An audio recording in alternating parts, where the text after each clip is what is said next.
Hi, I'm Geeta Nandikotur, Managing Editor for Asia and Middle East with Information Security Media Group. I welcome you to the next interesting practitioner session titled Building a Strategic Risk Model to Drive Business Value. And speaking on this is Gabriel T.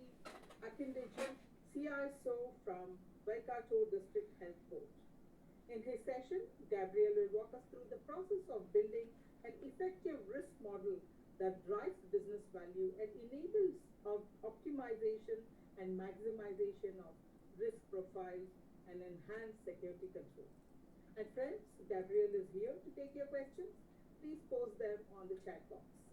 Thanks, Gabriel, for joining us today. The stage is yours. Thank you very much, Geeta, for Wow. having me on the iSMG virtual conference. Good afternoon, good morning, and good evening to our audience. I'm Gabriel Akindeju, the Chief Information Security Officer at the Waikato DHB. Will your organization still be a going concern in 12 months or 24 months from now? There are so many technology-related threats and constraints acting against the interests of businesses globally today. And at the same time, internal stakeholders are mounting pressure on business and organizations to deliver sustained growth, profitability, and other values. There's a growing challenge for us CISOs to help our organizations and businesses to remain resilient, maintain business agility, and still be able to deliver sustainable growth. This is the focus of the work that I've done in the industry over the last couple of years to find a structured framework that can help CISOs like myself and you deliver holistic value-based strategies, help our organizations manage technology-related business risk at both strategic levels and day-to-day operational levels, whilst ensuring that these two dimensions of views are synchronized and aligned. And above all, ensure an optimized investment profile for risk management. Again, I say welcome and thank you for joining us today.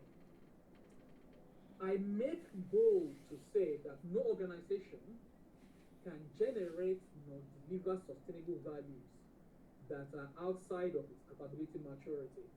And you will see the reasoning behind this assertion through this presentation this afternoon. But first, let me quickly run through what I hope to be able to present this afternoon. I'll be walking through a very quick introduction to the SVRM, the Strategic Value Risk Model.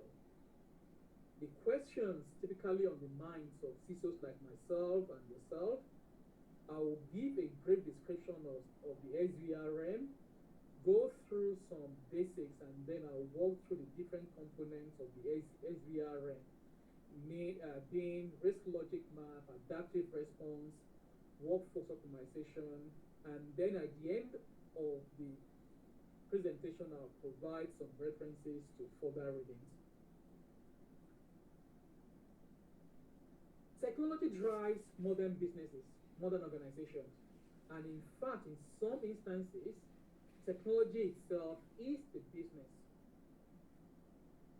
Therefore, this ability to manage technology-related business risk at a strategic level is very important. Technology failure can destroy values and in fact will lead to business failure. It is our role as CISOs for organizations to prevent value erosion and to protect the values that the business is generating. Now, to make it more complex, technology landscape is a fast changing dynamic. And of course, technologies present opportunities and threats at the same time to the organization. And both of these components are fast changing dynamics. Therefore, having a static view of technology risk management is in itself a risk to the organization. We need to evolve a model that will be able to manage dynamic risk and threats in our technology landscape. So, the questions that you and I always ask ourselves: could we as CISOs and security professionals define, maintain, and deliver effective security strategy? If yes, how do we do it? Is it a science or is it an art? We'll walk through those questions, response to this question during this presentation. Number two, is there a way to harmonize risk management and security strategies as well as security operations into a unified value management strategy? We'll walk through responses to that question also. Thirdly, could security drive value creation and help protect created value? If yes, how do we do it? So come along with me on this journey and let us see how we might be able to do it. But first, let me quickly describe what the SVRM is.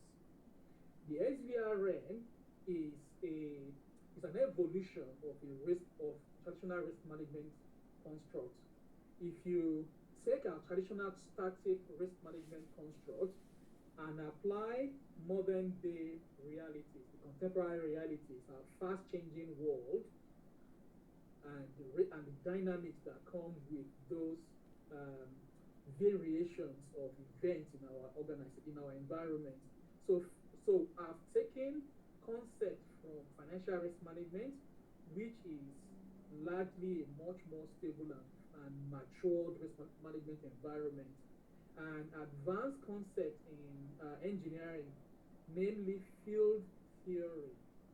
This theory is also applied to quantum mechanics and analysis behind the scene, but for our application, we are assuming that risk dynamics, threat dynamics, vulnerability dynamics are ever-changing variables in our complex environment, and then applying field theory to analyzing that environment. And of course, we will not be able to do justice to any of the things I've described without the calculus of variation. So I've brought in modern applied mathematics and engineering to solving risk dynamics for our typical environment.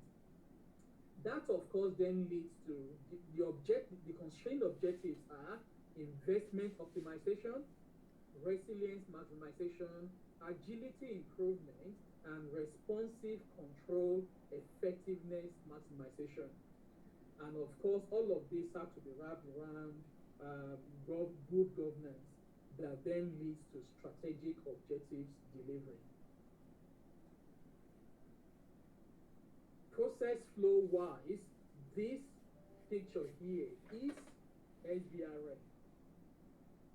I'm sure many CISOs like myself and yourselves are quite conversant with current state assessments, definition of target states, and the communication of target state. When you combine that together, we are able to assess our gap.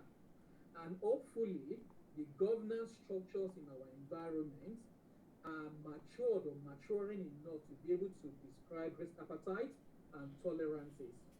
That I combine together into to perform a risk logic map that helps to prioritize and aggregate risk mitigation initiatives in the environment, and we'll talk a little bit more later in this presentation. Then adaptive work programs, which is not the same thing, but it does include agile framework, and of course adaptive and responsive security operations, which is able to detect and respond to just-in-time threats in our environment. Now, all of these need to be delivered.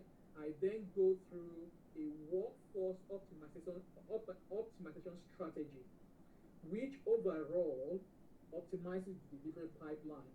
Of course, for governance, which is very, very important for this whole architecture, value alignment, metrics and measures, KPIs, reporting, and exception management. Now, exception management is very, very important because this is an engineering model, and we want to apply that to a real life human environment. There is always going to be some deviations. How do we manage those deviations? And I'll now move very quickly through this presentation. So I won't be talking through everything, all the components in the SVRM, but I'm going to focus primarily on the background, risk logic map, the ones that I've highlighted, workforce optimization, some components in metrics. The overall objective of the SVRM is to optimize risk management investments. We all know that as we implement more controls in our environment, there is more cost. However, the risk minimizes. Businesses are set out to achieve higher net value. The more cost we pump into out of the business, the lower the value that accrues to stakeholders. Therefore, there must be an optimum net equilibrium where we spend enough to achieve the maximum benefit, such that the maximum benefit can accrue to our stakeholders. Moving on very quickly, this picture here depicts our traditional ISO 31000 risk matrix, the likelihood and the impact. Assuming we are assessing risk using the static view, our objective is to minimize or to bring risk from the high impacting zone to low impacting zone. But notice that those variables can actually change even whilst we are assessing. Therefore, just maintaining a static view of risk that we assessed yesterday is no longer sustainable for our modern environment. Now, through analysis, a lot of people argue there are different risk models out there. I've been able to categorize risk models into conjunctive and associative. Now, for the purpose of our discussion at this seminar, at this summit, the different models are really not that important, because going through the models, they both lead to the same conclusions. But for completeness sake, I've provided the definitions of those models. Now, risk dynamics, looking at the associative model, the calculus of variation equation is what I've posted above there, and you have some references to how those are derived. But the most important thing really to note is the change or the risk dynamics in our environment is a function of three things: the vulnerability sensitivity of our environment, our ability to detect and respond to threats, and our general controls maturity. Again, this is the next slide here is the conjunctive view of risk. Again, a change in risk in our environment is dependent on sensitivity to vulnerabilities in our environment, sensitivity to change in threats, and the general controls maturity in our environment. So what do all of this mean? What are the insights that we can draw from all of this? The general controls in our environment is the baseline. That is what gives us the ability to be able to generate and create value. If there were no new threats and no new vulnerabilities, if we were to remain operating, just sailing on the high sea, stable, that is what creates capability in our environment. However, we know that is not always true. There will always be change in vulnerability setting of our environment. We need to watch out for those. And there will always be changes in the threat landscape. It's ever changing. We need to look out for those. What are the insights? The most important thing is that we must set a maximum multi-vulnerability limit for new solutions in our environment. If we don't do that, we are going to get into an escalated, complex red zone architecture that will lead to unmanageable tech debt. Practical example, we can use the CVSS measure to set, say, a CVSS of 3 is the maximum vulnerability exposure that we are going to allow in our environment, because we know that our general controls environment is able to cater adequately for those. Anything that goes beyond that, we have to manage through a risk-based exemption management process.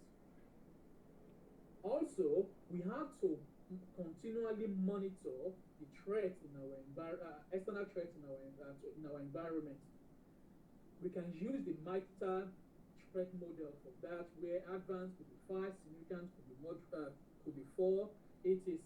And we may be able to say, for example, set significance as what we are going to respond to, and then ensure that we have the capability to create new controls in response to emerging threats, but in a way that would not be a single point solution, that would contribute to the uplift of our general controls environment. Very quickly, risk logic map. Risk logic map enables us to assess our control gaps, aggregate them into related controls environment or risk environment or domains,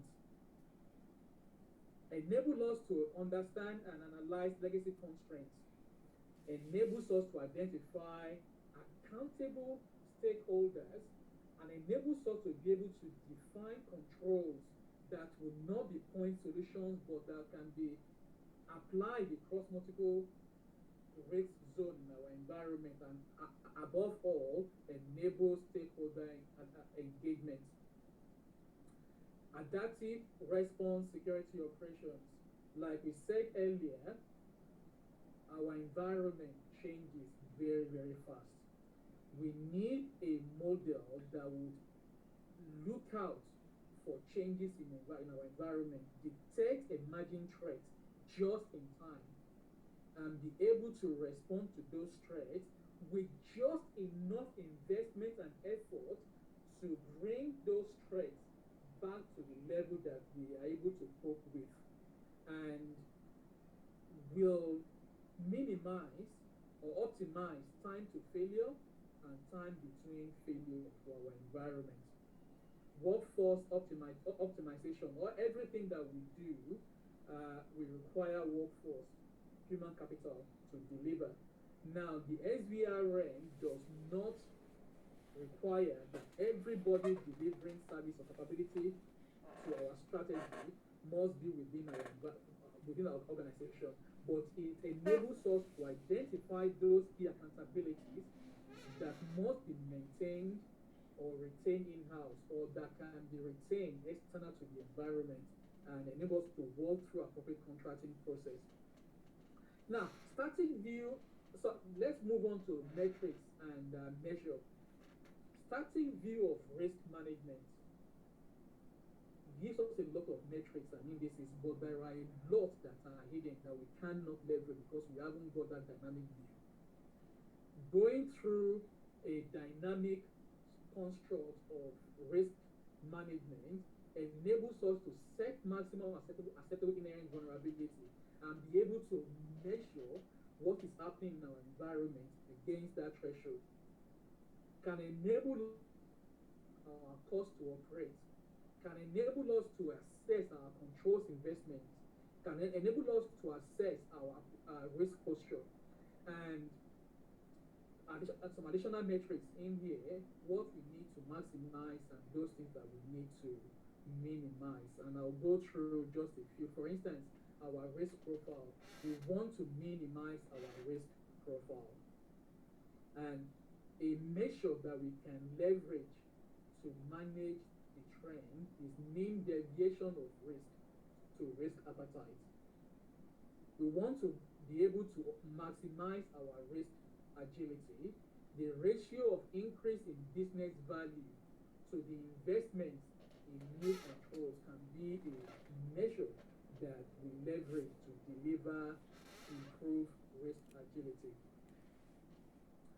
To summarize, technology drives modern businesses, and the failure of technology will lead to failure of businesses. Therefore, maintaining a static view of risk is in itself risky for the survival of our businesses and organization. We need to evolve to a dynamic risk construct for managing business risk. Technology landscape is a very, very fast changing dynamic. Vulnerabilities in our environment are continually evolving. Threats to our businesses from external actors are continually evolving. We need a framework like the SVRM to help us monitor what is happening inside of our organization, correlated with what is happening outside of our organization, and be able to give us an optimized investment profile to manage those strategic and operational risks, to give us the best chance to survive into 12 months, 24 months into the future. The SVRM can be leveraged to optimize security programs definitions, to optimize our workforce, to optimize our security operations, and very importantly, as a strategic hook into corporate objectives, both in terms of communications and value alignment. I hope, and these are references, materials that you can read to provide additional information. Risk logic map is number one. The details around the SVRM is number two. Risk ownership and accountability is number three, and a number of other references there on the list. So thank you very much for attending today's summit, this particular slot, the SVRM, optimizing risk management value to the organization. Thank you very much. Hey, Gabriel, that was an insightful presentation, and thanks for elaborating on how to harmonize risk management and security strategies and security operations to drive a unified value management strategy. And for iSMG, this is Geeta Nandikottu. Thanks for attending.